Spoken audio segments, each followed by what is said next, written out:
بسم الله الرحمن الرحيم.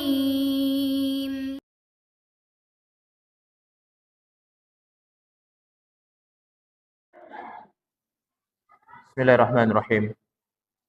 Assalamualaikum warahmatullahi wabarakatuh. Innal hamdalillah nahmaduhu wa nasta'inuhu wa nastaghfiruh wa na'udzu billahi min shururi anfusina wa sayyiati a'malina.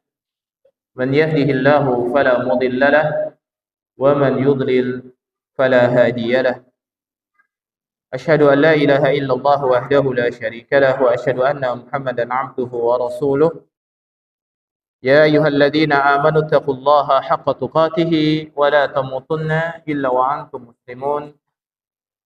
يا أيها الناس اتقوا ربكم الذي خلقكم من نفس واحدة وخلق منها زوجها وبث منهما رجالا كثيرا ونساء واتقوا الله الذي تساءلون به والأرحام إن الله كان عليكم رقيبا.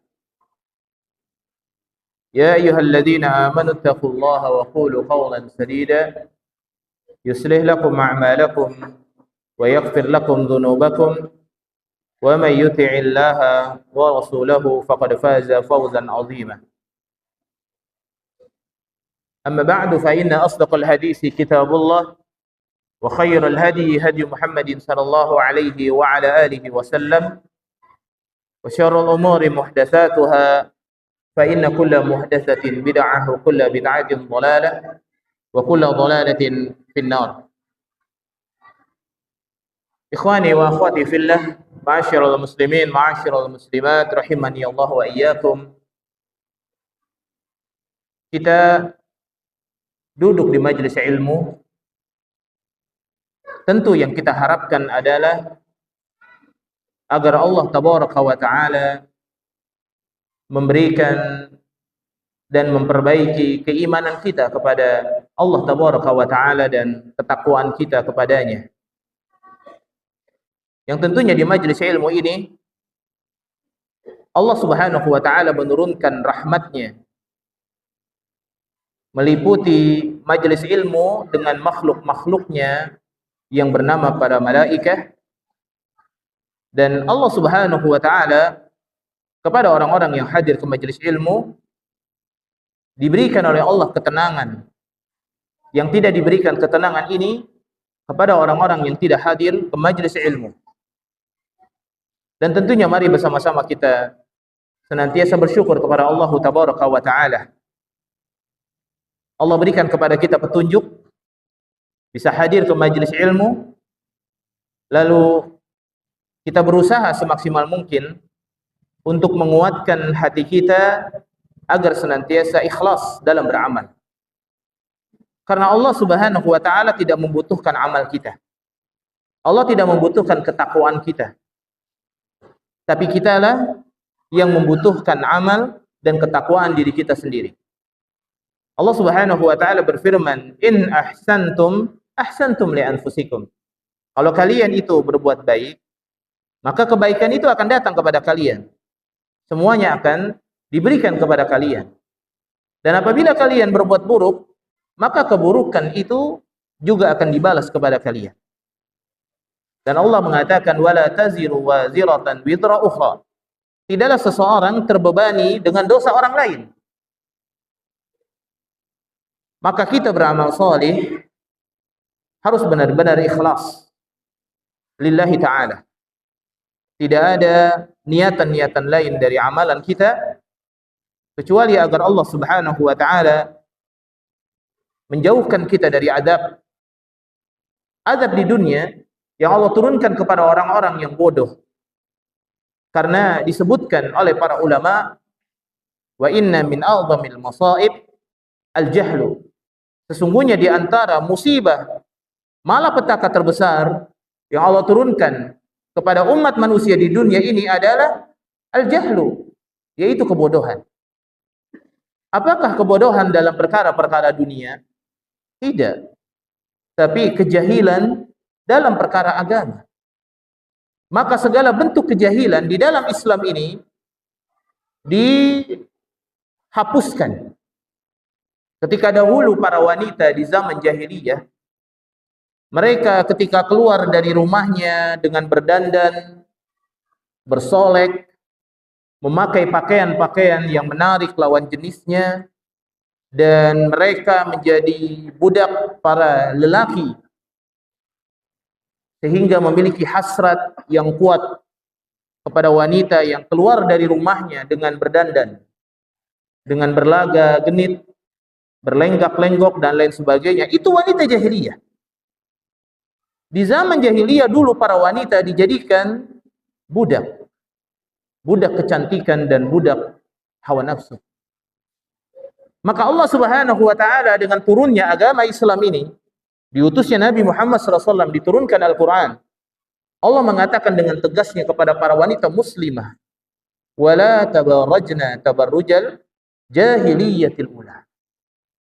Kalian wahai para wanita muslimah yang mengakui diri kalian telah beriman kepada Allah, telah tunduk kepada agama Allah, telah tunduk kepada sunnah Nabi sallallahu alaihi wasallam, jangan kalian itu berdandan, bersolek seperti bersoleknya orang-orang jahiliyah zaman dulu. Keluar dari rumahnya untuk menggoda para lelaki. Digunakan pakaian yang paling baik yang dia punya. Digunakan make up sehingga tampil cantik dan menawan di depan para lelaki. Kemudian mereka memakai minyak wangi, kemudian mereka menggunakan pakaian yang ketat atau pakaian yang berpakaian tetapi telanjang. Kemudian di atas punuk kepala mereka ada seperti punuk onta yang miring. Kemudian mereka genit, berikhtilat, masuk di kalangan para lelaki. Ini kebiasaan wanita jahiliyah dulu. Wanita bodoh yang tidak mengerti arah tujuan hidup, dan mereka sedang dimanfaatkan oleh para lelaki-lelaki yang jahat. Adapun ketika Islam ini datang, dijaga para wanita ini, diperintahkan kepada mereka untuk menutup aurat mereka, wal yadribna bihumurihinna ala juyubihin. Hendaklah mereka para wanita mukminah, di dalam surah An-Nur ayat 31, mereka menutupkan kain kerudungnya, himar mereka ke dada mereka. Dan begitu juga di dalam ayat tentang masalah jilbab, yaitu hendaklah mereka menggunakan jilbab, mengulurkan jilbab ke seluruh tubuh mereka. Dan apa yang dilakukan oleh wanita Ansar ketika datang Islam ini, karena mereka adalah orang yang sudah beriman kepada Nabi SAW. Mereka sudah kokoh keimanan mereka untuk ittiba kepada apa yang datang kepada Nabi SAW. Dan mereka menundukkan hawa nafsu mereka sebagai tanda daripada keimanan. Karena Nabi SAW beliau bersabda, la yu'minu ahadukum hatta yakuna hawahu ittaba'an lima ji'tu bih. Tidak beriman seseorang di antara kalian sampai hawa nafsunya dia tunduk kepada kebenaran yang datang kepada Nabi sallallahu alaihi wasallam.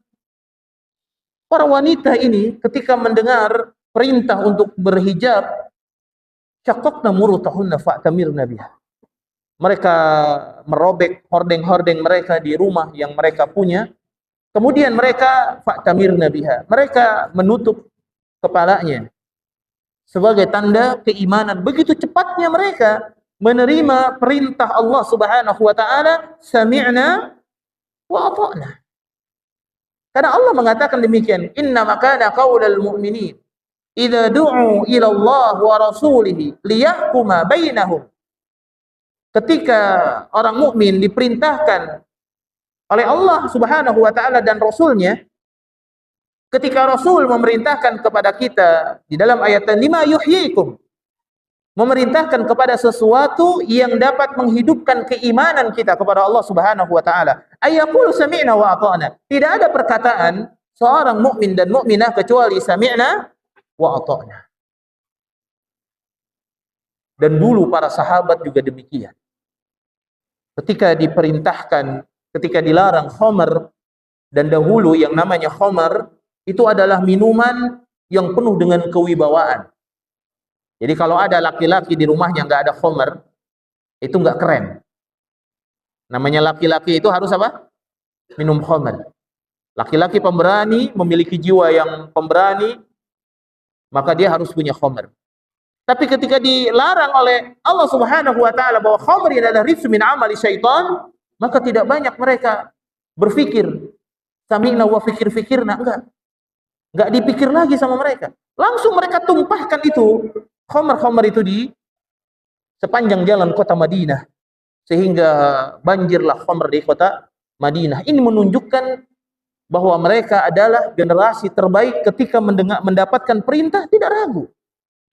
Begitupun kita seharusnya sebagai seorang mukmin menundukkan hawa nafsu kita kepada kebenaran. Jangan mengikuti kebiasaan orang-orang jahiliyah yang mereka kalau beragama bermain-main dalam beragama. Yang mereka kalau beragama selalu menyelisihi para nabi. Yang mereka kalau beragama selalu melakukan taklid. Kalau mereka beragama, ya, selalu mengedepankan orang-orang yang mulia di antara mereka sebagai tanda kebenaran, sedangkan apabila pengikutnya orang-orang yang lemah, maka ini adalah tanda kebatilan. Dan banyak sekali. Maka ketika Islam datang, menghentikan semua kejahiliahan. Kejahiliahan sudah selesai. Tapi masih ada, kata Nabi SAW, memang bekas-bekas jahiliyah itu masih ada. Di antara misalkan hizbiyah, yaitu pemahaman tentang kelompok. Karena beragamanya, orang-orang jahiliyah itu berpecah belah. Setiap kabilah punya cara beragama masing-masing. Sehingga setiap kabilah, kullu hizbin bima ladaihim farihun. Setiap hizib, setiap golongan, setiap kelompok, mereka merasa bangga dengan apa yang ada pada kelompok mereka. Mereka punya sesepuh, mereka punya nenek moyang, mereka punya leluhur, dipegang kuat oleh mereka. Kalau ada perselisihan, mereka buat lagi yang baru. Ada perselisihan, buat lagi yang baru. Tahsabuhum jami'an wa qulubuhum shatta. Seakan-akan mereka bersatu. Seperti orang Yahudi wa Nasara, tapi hati mereka terpecah belah. Agama mereka dibangun di atas perpecahan. Dan kaum muslimin juga rupa-rupanya ikut dengan mereka yang disabdakan oleh Nabi sallallahu alaihi wasallam. Maka tentunya kita menghilangkan kejahilan. Pernah terjadi di zaman Nabi SAW, seorang Ansor ketika ribut dengan Muhajirin, panggil orang Ansor. Muhajirin ribut dengan Ansor, orang Muhajirin ribut dengan Ansor, dia panggil orang Muhajirin untuk membela dia. Memiliki pemahaman kelompok dalam beragama, ini tidak boleh. Sunda bela orang Sunda, Jawa bela orang Jawa. Pengajian A bela pengajian A, pengajian B bela pengajian B. Tidak melihat dari mana mereka itu bersandar. Bahkan dalam masalah menetapkan dalam perkara-perkara agama pun, mereka mengikuti siapa yang mereka ikuti. Tidak melihat di mana dia bersandar.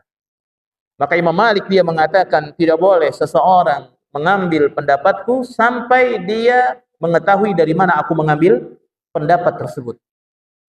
Jadi tidak boleh mengambil pendapat para ulama mazahib kecuali dia tahu dari mana dia mengambil pendapat ini. Apakah dari dalil yang sahih atau bukan dari dalil yang sahih.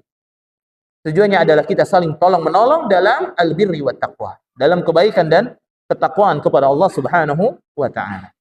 Baik, pembahasan kita yang selanjutnya dari bab yang ketiga, yaitu adalah faidah zakat dan sedekah. Zakat atau sedekah ini adalah bagian daripada syariat Allah Subhanahu wa taala yang Allah turunkan kepada seorang mukmin.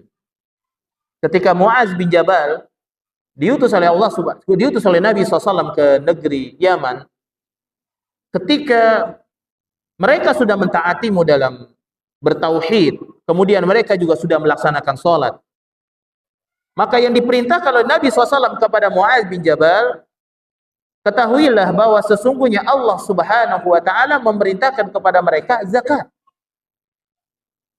Zakat ini adalah harta yang dikeluarkan oleh seseorang dari kelebihan hartanya dengan batasan-batasan nisab.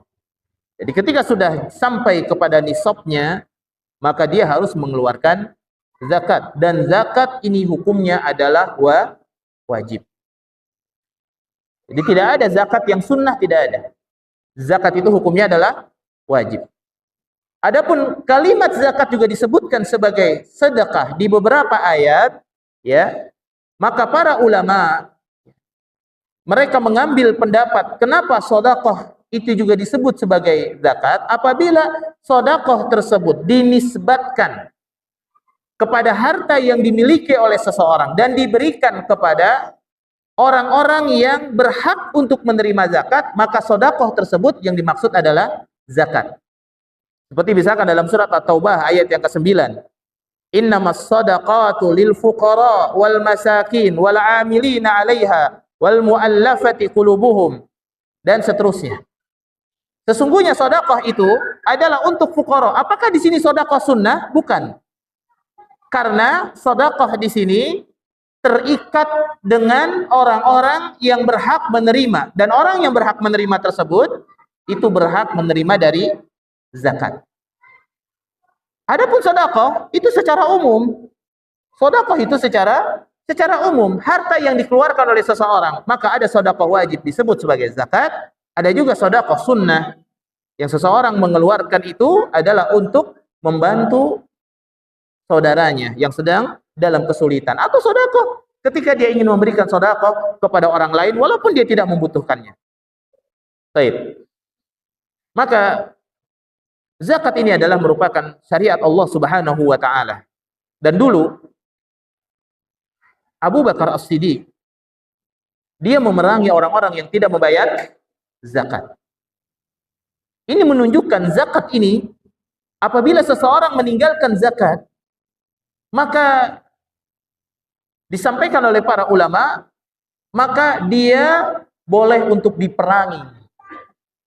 Apabila seseorang meninggalkan zakat secara sengaja, satu kaum meninggalkan zakat secara sengaja, maka penguasa kaum muslimin boleh memerangi kaum tersebut yang tidak membayar zakat. Demikian. Adapun mengenai apakah hartanya itu halal ghanimahnya ataukah tidak, ya, maka yang paling rajih adalah apabila seorang mukmin memerangi, ya, mukmin yang lainnya dikarenakan ada syariat yang mereka tinggalkan, maka tidak diambil ghanimahnya. Tidak diambil apa? Ghanimahnya. Karena ghanimah itu diambil dari orang-orang kafir. Ketika orang mukmin masuk ke orang-orang kafir, perang melawan orang kafir, kemudian dia mendapatkan harta, maka harta itu menjadi ghanimah, bisa diberikan kepada orang-orang yang ikut berperang. Tapi kalau berperang antara mukmin dengan mukmin, apakah karena fitnah ataukah seorang penguasa yang memerangi, ada seseorang yang memiliki pemikiran misalkan Khawarij atau Syiah atau Rafidhah dan lain sebagainya, kemudian diperangi oleh penguasa kaum muslimin, dan kemudian banyak di sana ada tawanan-tawanan, misalkan wanita-wanita muslimah, atau ada tawanan-tawanan harta-harta kaum muslimin, maka tidak boleh dijadikan sebagai apa? Ghanimah. Ya. Karena berbeda ini hukumnya. Ya.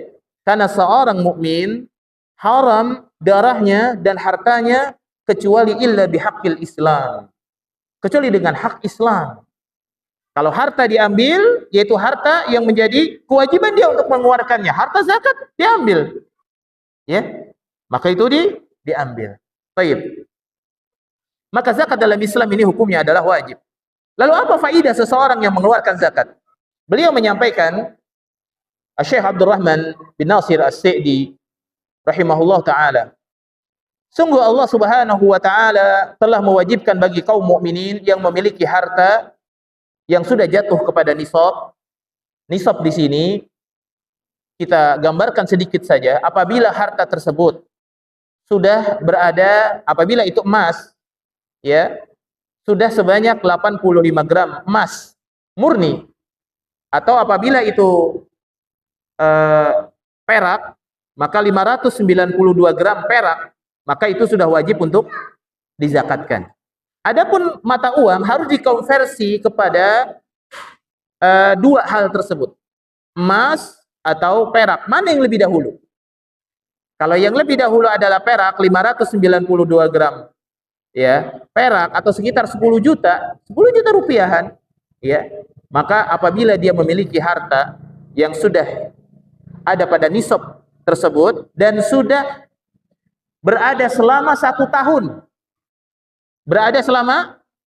tahun, ya, harta tersebut 10 juta bulan Februari, di Februari 2026 masih ada 10 jutanya plus kelebihannya, ya, maka dia keluarkan zakat daripada harta yang sudah ada selama 1 tahun.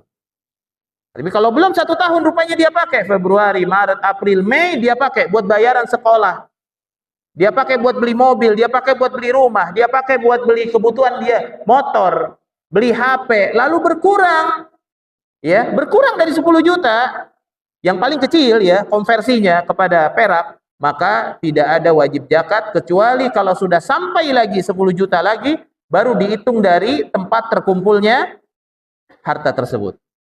Zakat itu sangat mudah dalam Islam. Ya, zakat itu sangat mudah. Tidak ada yang dirampas dalam Islam, hak-hak seseorang ini tidak dirampas. Ya. Maka ketika seseorang itu memiliki kebutuhan-kebutuhan seperti mobil, rumah, maka tidak ada zakat. Tidak ada zakat rumah, tidak ada zakat mobil, tidak ada zakat kendaraan, tidak ada. Ya, adapun zakat binatang ternak ada. Kalau binatang itu memang diternak dan memang untuk berkembang biak, maka ada zakatnya. Adapun kalau binatang tersebut dipergunakan untuk berkendara, berniaga, misalkan dia punya onta, ya, onta tersebut banyak, ya, lebih dari 30 dan itu sudah harus zakat, ya. Tapi onta ini bukan untuk dikembangbiakan, tapi memang dipergunakan untuk alat apa? Transportasi. Maka dia tidak terkena zakat. Karena apa? Ini untuk alat transportasi dulu. Ya, kalau sekarang misalkan orang punya mobil, tapi mobil ini memang buat transportasi dia, buat karyawan di kantornya 12, terus buat keluarganya 5. Ya, secara perhitungan ini sudah harus zakat. Dari secara harta, tapi dari mobil tersebut tidak keluar zakatnya. Kecuali kalau orang punya mobil 5, tapi untuk jual beli, maka zakatnya adalah zakat apa? Perniagaan. Begitu juga orang beli tanah untuk anaknya, beli tanah buat istrinya, beli tanah buat bapaknya, ibunya, beli tanah buat pondok, beli tanah buat apa? Yang tidak berniat untuk dijual, ya, maka tidak ada zakat. Tapi kalau memang dia berniat untuk dijual, maka ada zakat dari perniagaan ketika menjual tanah tersebut. Baik, ya, kita tidak menjelaskan fikih zakat seperti ini. Baik, barakallahu fiik. Kemudian beliau menyampaikan, harta yang sudah wajib dizakati, hendaklah seorang mukmin mengeluarkan zakat yang diberikan kepada orang-orang yang membutuhkan dari kaum mukminin. Zakat diberikan untuk orang mukmin. Ya. Zakat diberikan untuk orang mukmin. Bolehkah zakat diberikan untuk orang kafir? Inti khilaf di kalangan para ulama. Ya. Kalau zakatnya adalah zakatul fitr, ada sebagian para ulama membolehkan, tapi ini tidak rajih pendapat ini. Karena kenapa? Zakat itu sebagaimana sabda Nabi SAW diambil dari orang-orang kaya yang dia sudah bersyahadat, sudah masuk dalam Islam, kemudian diberikan kepada fakir miskin yang dia juga sudah muslim. Dan yang disebut sebagai mustahik zakat ada di antaranya apa?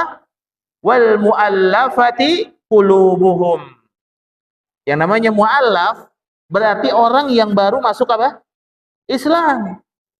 Berarti kalau dia tidak masuk Islam, dia tidak masuk ke dalam kategori orang yang bisa menerima zakat. Jadi orang yang paling rendah, paling sebentar keislamannya adalah para muallaf yang baru masuk Islam.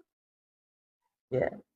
Yang disebut dengan muallaf di sini adalah seseorang yang baru masuk Islam, kemudian dia tidak memiliki, yang karena masuk Islam akhirnya hartanya habis, diusir dia dari keluarganya, dia tidak punya siapa-siapa, maka dia boleh menerima zakat. Tapi kalau mu'allaf di sini, dia punya kemampuan, dia tidak fakir, dia tidak miskin, dia punya kemampuan, maka dia tidak berhak menerima zakat.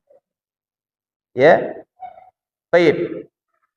Maka di sini para ulama bersepakat bahwa sesungguhnya zakat dari kaum muslimin diberikan kepada orang mukmin yang berhak menerima zakat. Adapun yang berhak menerima zakat kita sudah tahu ada 8 asnaf yang disebutkan oleh Allah dalam surah At-Taubah ayat yang ke-9. Dan kata beliau rahimahullah taala untuk limaslahatil amah, untuk kemaslahatan umum yang memberikan manfaat. Jadi zakat juga bisa diberikan untuk kemaslahatan umum. Apa diantaranya? Wal gharimin wa fi sabilillahi wa ibnis sabil. Dan juga untuk orang-orang yang berada di jalan Allah Subhanahu wa taala, wa ibnis sabil, dan juga orang-orang yang sedang dalam perjalanan. Jadi memberikan manfaat kepada secara umum. Baik, barakallahu fiik.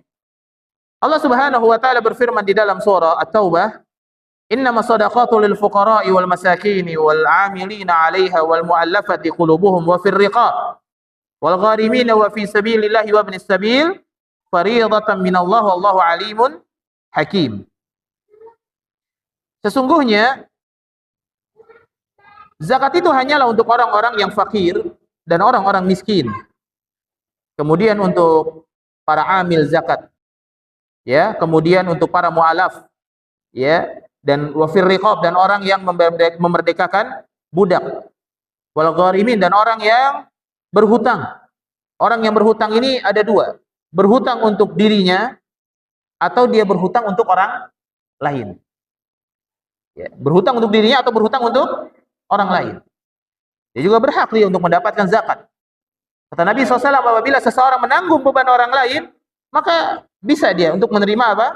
Zakat. Ya. Baik, kalau dia menanggung beban orang lain. Sama dalam masalah meminta-minta. Seorang mukmin enggak boleh meminta-minta. Kecuali dia betul-betul membutuhkan atau dia meminta untuk kebutuhan orang lain. Ya. Yang betul-betul membutuhkan. Ya. Dan kemudian wa fi sabilillah, dan untuk jalan Allah Subhanahu wa taala, wa ibnas sabil, dan juga untuk orang-orang yang sedang dalam perjalanan. Fariidatan minallah. Ini adalah fardu, kewajiban dari Allah Subhanahu wa taala, dan Allah sangat maha mengetahui dan maha bijaksana.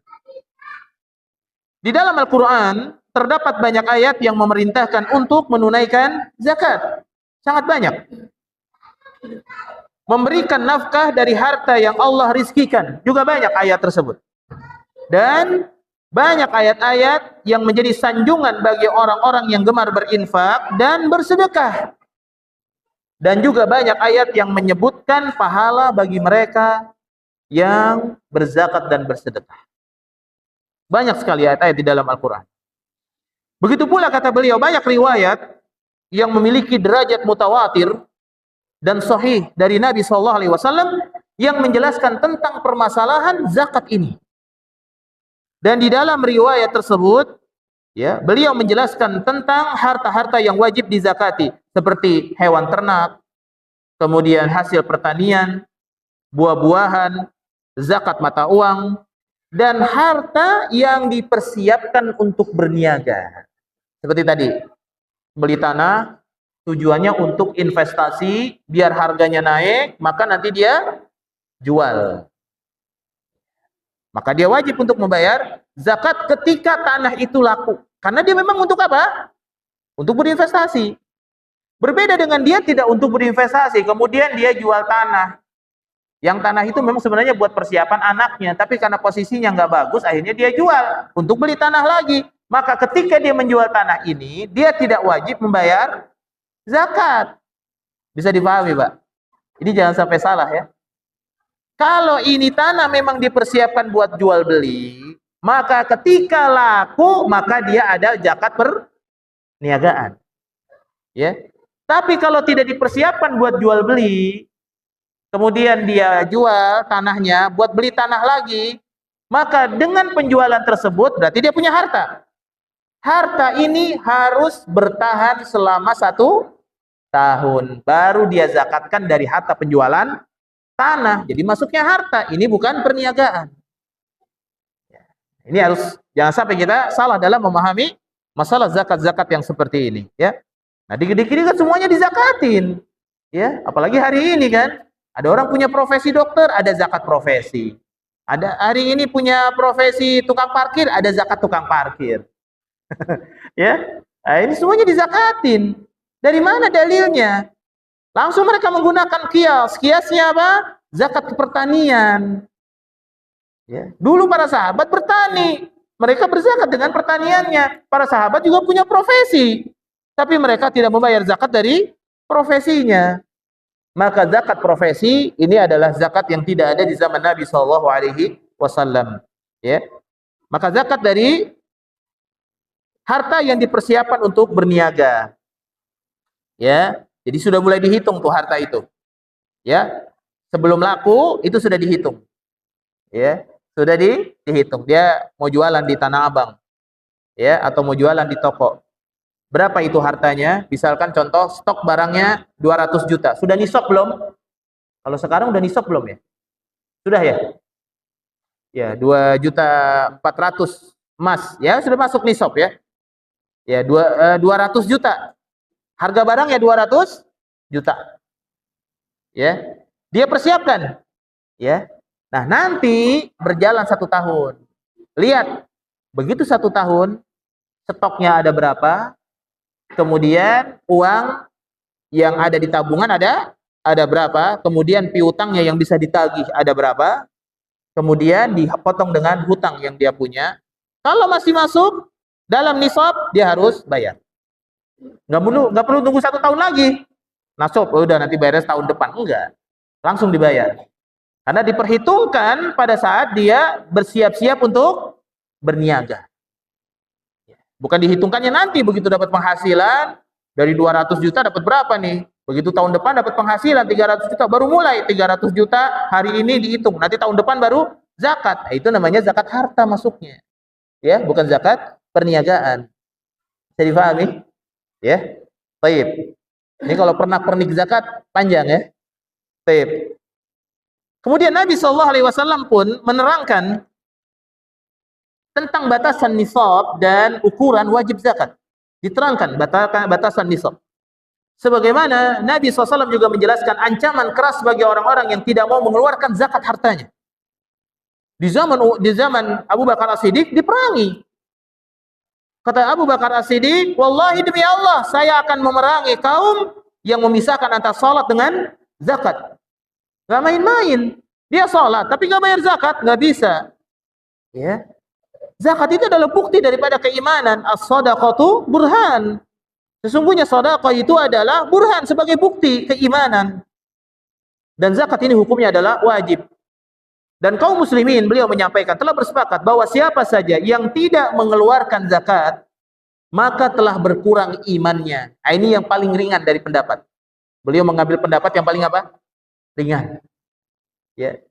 Ini luar biasa, ya. Beliau kalau ada beberapa masyayikh yang memiliki sanad kepada beliau nih, Syekh Abdurrahman bin Nasir As-Sa'di, ya, atau As-Sa'di.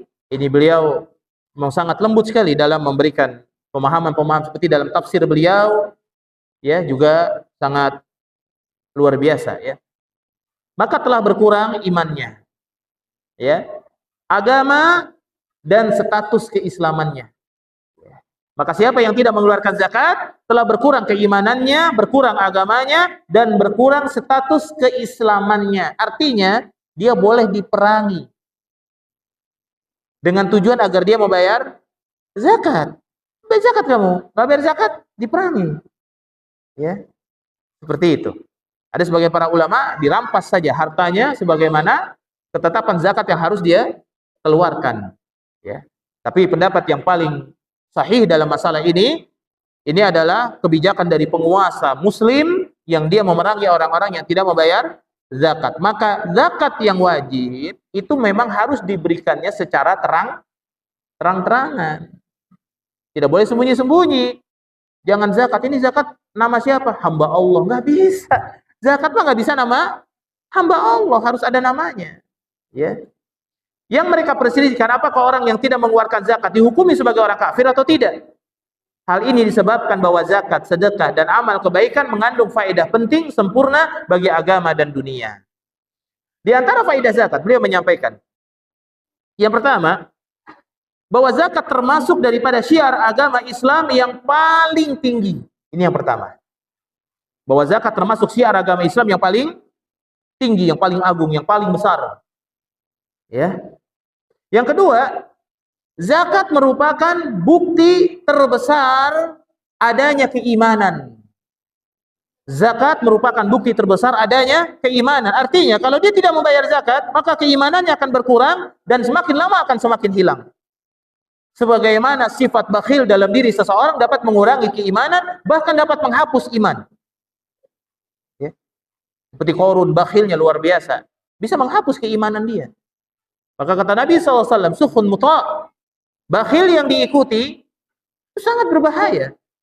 Akan menjadi penghancur bagi pelakunya. Ya. Dan Nabi SAW beliau bersabda, wa sadaqatu burhanun, dan sedekah itu adalah sebagai bukti. Hadis riwayatkan Imam Muslim dan lain sebagainya. Maksudnya bahwa sedekah bukti akan adanya keimanan dan agama orang yang mengeluarkannya. Bukti kalau dia beriman dan beragama. Serta bukti kecintaannya kepada Allah Subhanahu wa taala. Karena ia telah bermurah hati kepada Allah taala dengan harta yang dicintai oleh jiwanya. Ini diantara faidah daripada zakat. Kemudian yang ketiga, diantara faidah zakat, bahwa zakat dapat membersihkan harta. Zakat dapat membersihkan harta. Dan kemudian yang selanjutnya, dan zakat dapat mengembangkan ya harta tersebut dari orang yang memberi dan yang diberi. Harta ini akan menjadi mengembang kepada orang yang memberi dan kepada yang diberi. Juga harta yang dikeluarkan zakatnya, ya itu akan berkembang. Harta yang dikeluarkan zakatnya akan berkembang. Maka kata Nabi SAW, ma naqasat al-malu bis sadaqah. Tidak pernah berkurang harta yang disedekahkan, tidak pernah berkurang. Dan setiap orang kali itu berzakat, setiap seorang mukmin itu berzakat, maka akan dikembangkan oleh Allah Subhanahu wa taala. Ya. Adapun kebersihan orang yang mengeluarkannya dapat mensucikan akhlaknya, membersihkan dirinya dari sifat kikir. Ini faidah zakat. Jadi orang yang mengeluarkan zakat akan membersihkan dirinya, mengeluarkan sifat-sifat buruk, akan mensucikan akhlaknya, membersihkan dirinya dari sifat kikir, dari sifat bakhil, dan dari perangai yang hina. Perangai hina itu adalah bakhil. Ya, seseorang kalau sudah bakhil, diambil sedikit saja hartanya, dia akan menuntut habis-habisan. Bahkan dia rela membunuh jiwa manusia hanya gara-garanya harta diambil. Kita lihat di mana-mana sekarang. Hanya gara-gara lapak parkir, hanya gara-gara lapak apa? Hanya gara-gara duit 2.000, hanya gara-gara dipalak sekian, sekian, dan sekian. Akhirnya saling bunuh satu dengan yang lainnya. Maka orang yang memiliki sifat bakhil, ini akan ada pada dirinya perangai-perangai yang terhina. Kemudian zakat ini akan mengembangkan akhlaknya. Karena dia telah mengeluarkan harta di jalan Allah Subhanahu wa taala. Ia akan tersifati dengan sifat orang-orang yang dermawan. Oleh siapa? Oleh Allah. Bukan karena ingin disebut dirinya sebagai orang dermawan. Enggak penting kita dalam beramal orang memuji kita atau tidak. Maka kita harus benar-benar menjaga keikhlasan kita dalam beramal. Hari ini, zaman ini adalah zaman sangat sulit bagi kita untuk menjaga keikhlasan kita dalam beramal. Ada orang beribadah, beramal soleh, dengan fotonya, kemudian di-upload ke media sosial. Semua orang tahu dia sedang beramal soleh, sedang umroh, sedang haji, sedang kajian, sedang macam-macam. Orang semua tahu. Bukan tidak boleh, tapi ini bisa apa? Mengganggu dan mengancam daripada keikhlasan kita. Jangan sampai kita bertemu dengan Allah Subhanahu wa taala. Nanti di yaumil qiyamah kita membawa amal yang seakan-akan banyak, tapi rupanya amal kita ini tidak ada sama sekali di hadapan Allah. Kenapa? Allah hanya mengatakan, kadzabta, kamu bohong. Bukankah kamu mengeluarkan harta karena ingin disebut dermawan? Kamu udah dapat kan? Udah dapat. Bukankah kamu umroh haji biar orang tahu bahwa kamu sedang umroh, sedang haji, sudah menjadi umroh, dan orang sekarang sudah tahu kamu begitu? Ya, kamu udah dapat itu, udah, kamu bohong kalau karena saya. Bukankah kamu beramal soleh karena manusia? Manusia sudah muji kamu dianggap sebagai orang baik, sebagai seorang ustadz karena menyampaikan ilmu, sebagai seorang alim, kamu sudah dapatkan itu? Ya sudah. Ya. Kamu cari syafaat dari mereka. Apakah bisa mendapatkan syafaat? Tidak. Maka kita dalam beramal, hati-hati. Jangan suka main dikit-dikit upload, dikit-dikit apa? Upload lagi. Buat apa? Pujian manusia itu nggak berguna buat kita. Ini bisa menyebabkan kita dalam beramal, beriman, pura-pura. Selalu berubah casing kemana-mana. Kenapa? Karena jaim, jaga image. Ya, karena dia adalah orang yang biasa hadir ke kajian, atau dia seorang ustadz, atau dia seorang alim. Maka dia menjaga dirinya kalau ada orang yang dia kenal. Kalau ada yang dia kenal, ibu-ibu juga begitu. Begitu ada ibu-ibu yang dia kenal, baru dia menggunakan jilbab yang panjang. Tapi kalau dia tidak ada yang dikenal, dia baru keluar rumah saja, beli sayur aja pakai daster setengah betis misalkan. Karena nggak ada yang dia kenal. Tapi kalau ada yang dia kenal, sama-sama ta'lim bareng, kajian bareng, wah malu dia. Nanti dianggap apa saya? Dia lebih malu dengan perkataan manusia. Waliyadzubillah. Allah Subhanahu wa taala tidak butuh amal kita. Maka siapa orang yang beramalnya pura-pura, lihat disebutkan oleh Nabi SAW, orang yang beramal dengan amalan ahli surga, sampai jarak antara dirinya dengan kematian sudah dekat, dia beramal dengan amalan ahli neraka dan menjadi ahli neraka. Kenapa? Pura-pura dalam beramal. Pura-pura. Allah nggak butuh amal kita. Dan siapa yang beramalnya pura-pura, pura-pura dia beramal, baik di depan manusia, tapi di belakang dia tidak berbuat baik, maka Allah bisa mencabut keimanan dia kapan saja. Waliyadzubillah.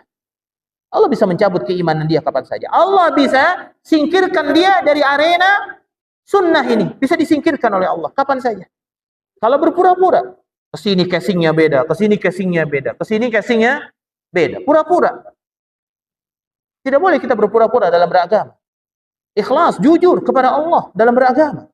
Kalau tidak jujur, bahaya. Maka cara beragama kita adalah jujur. Dulu orang Arab Badui jujur dalam beragama mereka. Jujur. Maka disebutkan oleh Nabi, intasduqillah yasduqka. Kalau kamu benar, jujur, maka Allah akan penuhi kejujuran kamu itu. Maka kalau beragamanya tidak jujur, ini berhati-hati ya ikhwan. Ya, berhati-hati. Maka ketika ada seseorang datang kepada Ibnu Sirin dan dia baru lepas dari Khawarij, pemikiran Khawarijnya, Hururiyah, maka kata Ibnu Sirin, sebentar dulu. Ya, dia bagaimana dulu? Kita lihat dulu bagaimana dia punya maksud. Ya. Dia maksudnya apa nih? Ikut-ikut kamu hadir. Maksudnya apa? Mungkin ada maksud yang lain. Ya. Karena orang apabila sudah terkena syubhat, ya, dari perbuatan-perbuatan yang menyimpang dari agama, maka akan sangat sulit hilang dari dalam diri seseorang. Karena hatinya sudah rusak. Disebut oleh Ibnu Qayyim al-Jauzi rahimahullah ta'ala, orang yang menolak kebenaran, Allah akan berikan kepadanya siksa berupa rusaknya hati, rusaknya akal, dan rusaknya pikiran. Ada 3 yang dirusak. Hati, akal, pikiran. Akalnya udah nggak benar, apalagi belajar filsafat, ilmu kalam, udah nggak, akalnya udah nggak beres. Orang yang sudah mengikuti hizbiyah, harokiyah dan lain sebagainya, itu pemikirannya udah hubbur riyasah, cinta dengan kekuasaan, ya, cinta dengan ketenaran, cinta dengan apa? Maka dalam dakwah mereka yang penting tenar, ya. Itu. Jadi pemikirannya akan rusak gara-gara menolak kebenaran. Makanya berhati-hati kita. Kebenaran yang datang kita terima dengan hati yang ikhlas, jujur kita dalam beragama, ya. Kalau tidak jujur bahaya, ya.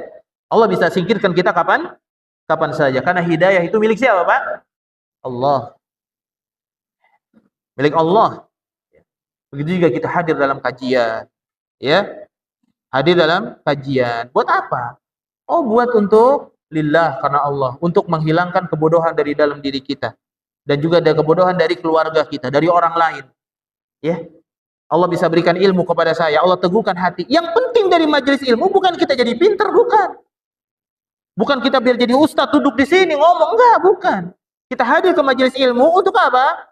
Agar Allah tambahkan keimanan kita di atas keimanan.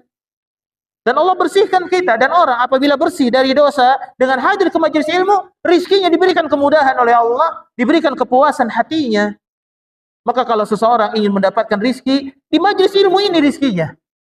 Kalau seseorang ingin menginginkan kepuasan hati, di majelis ilmu ini. Kalau seseorang menginginkan ketenangan, di majelis ilmu. Enggak ada tempat lain. Tenang, ke diskotik, enggak, di kafe, tenang, enggak, berisik. Ya, maka kalau orang tenang dengan mendengarkan musik, berarti tanda hatinya apa? Rusak. Bapak kalau dengar musik gitu, piano, tenang enggak hati? Kalau tenang, berarti rusak hatinya. Ya. Kalau mendengar orang-orang yang memiliki pemikiran-pemikiran yang menyimpang, terus membenarkan, setuju dan sepakat hati kita, berarti pikiran kita sudah rusak. Bukankah Islam ini sudah memberantas semua kejahilan? Ya, kebodohan sudah diberantas dalam Islam. Datanglah Islam ini dengan ilmu sunnah yang merupakan ilmu yang begitu agung, begitu tinggi sekali. Jangan ragu kita. Ya. Dan kemudian dengan zakat, ya, sebab zakat dan nafkah dapat melipat gandakan pahala dengan sebanyak-banyaknya sesuai keimanan dan keikhlasan orang yang mengerjakannya. Dan sesuai dengan manfaat dan ketepatan penyalurannya. Nah, ini ada pembahasan khusus ya. Demikian pula zakat dapat melapangkan dada. Ya, zakat dapat melapangkan dada. Zakat dapat menghibur jiwa. Ya. Zakat dan sedekah dapat menjauhkan seorang hamba dari berbagai penyakit dan bencana. Ketika terjadi bencana di mana-mana, dan kita misalkan waliyadzubillah termasuk orang yang terkena bencana tersebut, maka banyak istighfar. Ahlus sunnah mereka meyakini ahlus sunnah ya'taqidu bahwa sesungguhnya ahli sunnah mereka memiliki akidah bahwa sesungguhnya sebab datangnya bala dan musibah adalah dikarenakan syirik, bid'ah dan dosa. Ya. Adapun orang-orang yang jahil, mereka menganggap adanya bencana dikarenakan kezaliman para penguasa. Ya. Ini bedanya. Ya. Ini kalau kita mendalami tentang ilmu akidah dan manhaj, kita akan tahu ini. Ya. Jadi rupanya karena banyak dosa yang kita lakukan, zaharal fasadu fil barri wal bahri bima kasabat aydin nas liyudhiqahum ba'dal ladzi amilu. Ya, banyak orang hanya sekedar batas sampai aydin nas.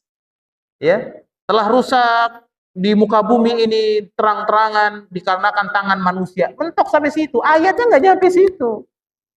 Liyudhiqahum ba'dal ladzi amilu, untuk membalas ya ujian atas apa yang sudah kalian lakukan dari perbuatan-perbuatan dosa.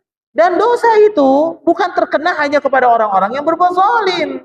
Allah mengatakan fattaqu fitnah, takutlah dengan sebuah fitnah yang bukan hanya menimpa orang-orang yang zalim di antara kita, tapi terkena juga orang-orang yang tidak berbuat zalim. Jadi bukan berarti musibah itu datang murni hanya dengan dosa, tidak, tapi musibah juga datang dengan ujian dan kecintaan dari Allah Subhanahu wa taala dan menginginkan untuk ditinggikan derajat seseorang. Ya. Seperti itu. Maka ketika musibah datang kepada kita, apapun itu, kesempitan, kesulitan, berbagai macam hal-hal yang kita tidak suka, maka minta kepada Allah Subhanahu wa taala penjagaan dengan penjagaan yang sebaik-baiknya. Kemudian beliau menyampaikan berapa banyak kenikmatan dunia dan agama yang dihasilkan oleh zakat. Berapa banyak kenikmatan dunia dan agama yang dihasilkan oleh zakat. Dan berapa banyak musibah, bala, dan penyakit yang ditolak karena zakat tersebut. Serta kebingungan atau kepiluan yang menjadi ringan karenanya. Jadi karena zakat ini, ya, akan banyak musibah, bala, dan penyakit yang ditolak karena zakat dan sedekah. Kata Nabi SAW, as-shadaqatu tudfa'ul bala. Ya. Sesungguhnya sedekah itu akan menghapuskan bala. Akan menghapuskan bala. Dan seseorang yang bersedekah walaupun sebesar sebiji kurma dan dia takut kepada neraka, Allah akan hindarkan dia dari neraka. Kata Nabi SAW, ya, ittaqun nar walau bisyikit tamrah. Takutlah kepada neraka walaupun hanya dengan sebutir kurma. Baik.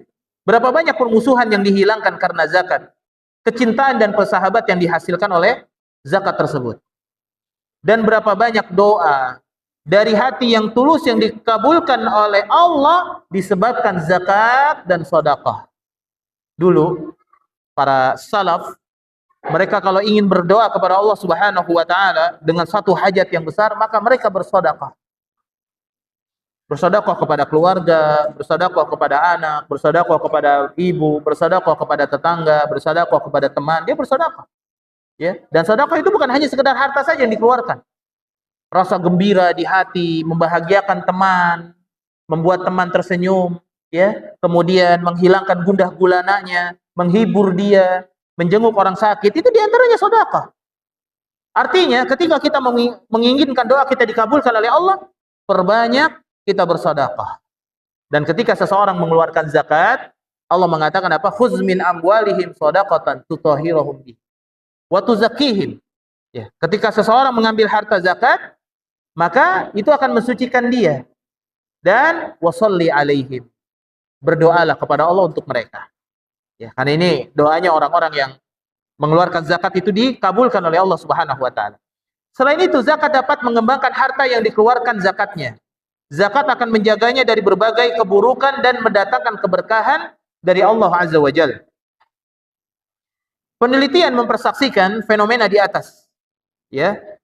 Tidakkah engkau dapati seorang mukmin yang mengeluarkan zakatnya dan menyalurkan infaknya tepat pada tempatnya, melainkan Allah Ta'ala akan mencurahkan rizki dengan begitu deras kepada dirinya, menurunkan keberkahan dari langit dan memberikan kemudahan baginya untuk mendapatkan sebab-sebab rezeki dengan sedekah tepat guna. Ya, sedekah tepat guna. Adapun manfaat zakat bagi orang yang diberi, karena Allah Ta'ala telah memerintahkan agar zakat disalurkan kepada mereka yang membutuhkan, kepada orang fakir, miskin, orang yang berhutang, untuk memerdekakan budak, untuk kemaslahatan lain yang dibutuhkan oleh kaum muslimin. Bila mana zakat diletakkan pada tempatnya, maka kebutuhan dan kepentingan darurat dapat dihilangkan. Sehingga orang-orang yang membutuhkan akan mendapatkan kecukupan. Kekurangannya menjadi lebih ringan.